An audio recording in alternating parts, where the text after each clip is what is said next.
Okay, this is 101 week 13 part 10. Okay, let's get to the end of this.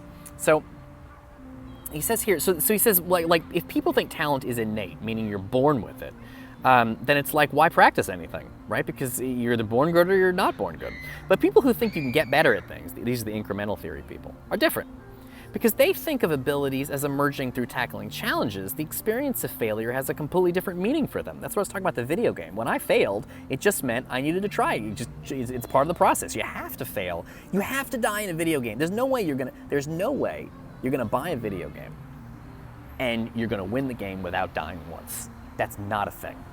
There are people that can do that, but you know how they do that? They practice and practice and practice and die a trillion times until they can get all the way from the beginning to the end without dying once. But you know, there's no way you're gonna buy a video game the first time and never die. All right. So incremental theory people are different because they think of abilities as emerging through tackling challenges. The experience of failure has a completely different meaning for them. It's evidence they are stretching themselves to their current limits. If they weren't, they wouldn't fail. Meaning it's good to push yourself to your limits, like we did with Plato. Plato was very difficult to read, but we pushed ourselves to our limits. And by the way, that's why this seems so easy to read.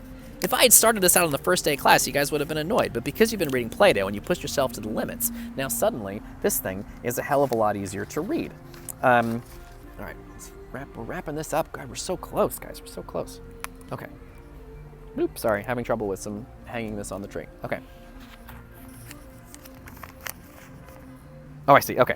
All right. I'm flipping this around so we can do this the right way. Okay.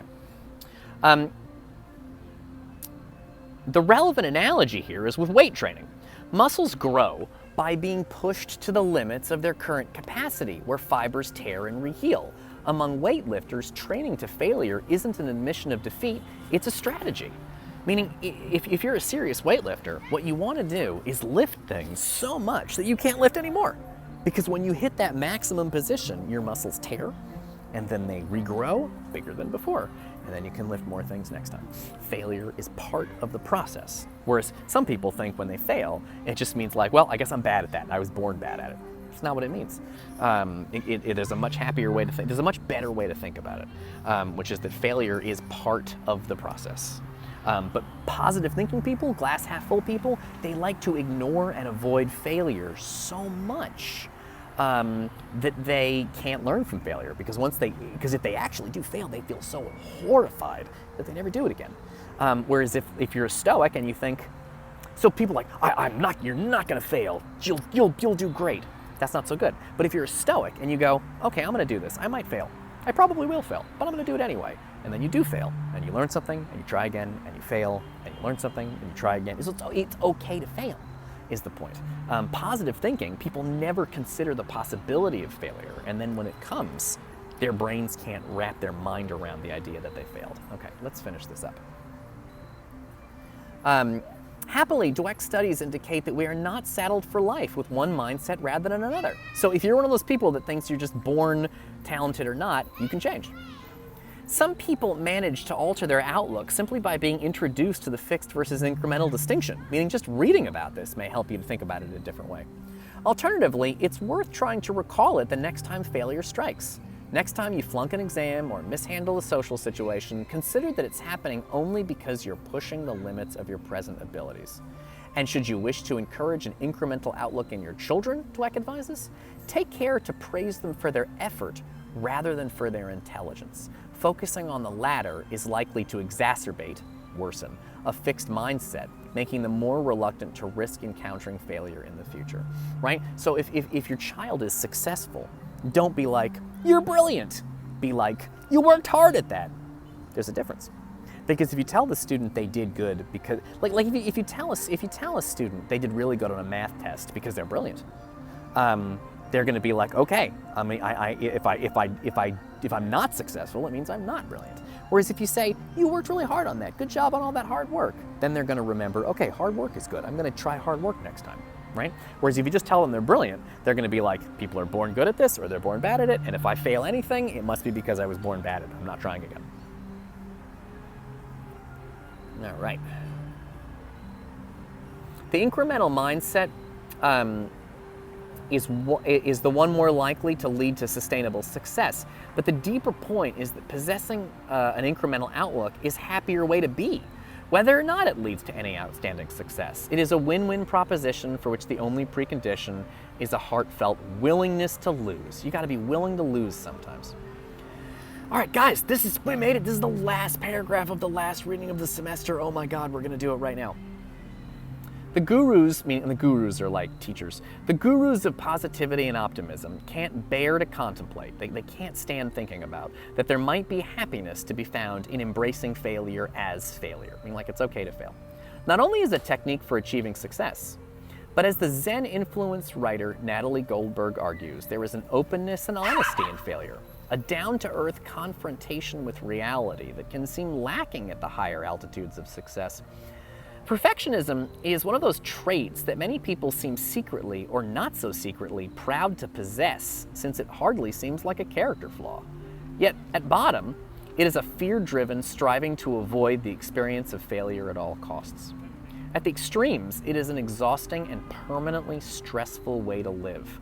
There is a greater correlation, meaning connection, between perfectionism and suicide, researchers have found, than between feelings of hopelessness and suicide. To fully embrace the experience of failure, not merely to tolerate it as a stepping stone to glory, is to abandon this constant straining, never to put a foot wrong, and to relax. That's it. We got to the end. But his point is that perfectionism, people are like, oh, I'm a perfectionist. I like things perfect. They're almost happy about that. But perfectionism is bad because perfectionists are like, I just want everything perfect. Another way of saying that is they are horrified of failure. And since life involves a lot of failure, just has to, like it has to. You're gonna fail at things in life, that's just part of it. Perfectionists have a hard, they're like, oh, I'm a perfectionist, I like things perfect, I want it exactly like this. They think that's a good thing. But actually, it just makes them horrified of failure in any form.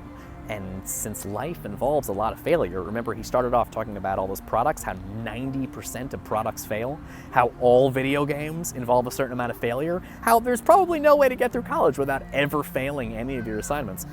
So since life involves failure, perfectionists, they seem, oh, I just want everything to be perfect. What they're really doing is they're avoiding failure so much, and when it comes, they're gonna lose their fucking minds. They're gonna quit, they're gonna freak out, have breakdowns and stuff, whereas if you just think like, failure's a part of it, you're gonna be fine, right? It's just part of the process. And it's part of the process of learning. Are you gonna become a genius and brilliant at this? Maybe not, but it's still okay to fail. And a couple of times I made the mistake of talking about how failing is part of the process on the way to winning.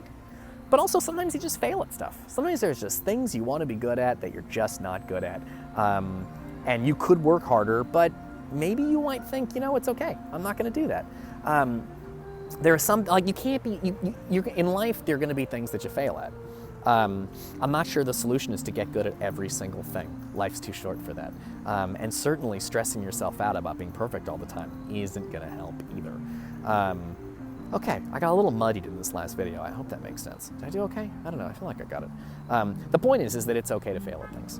It's okay to fail at things because sometimes that's part of winning, but sometimes it's okay just to fail at things and just to be like, all right, I tried that and I failed, and that happens sometimes. And of course the larger lesson is about death, and that people die. Life has pain, life has sadness. Doesn't mean all of life is like that, but if you accept the bad parts, it's probably gonna be easier for you to navigate. I don't know, that's the idea. This is sort of the last video I'm making today. I'll make some other ones. I need to connect together the Emerson and the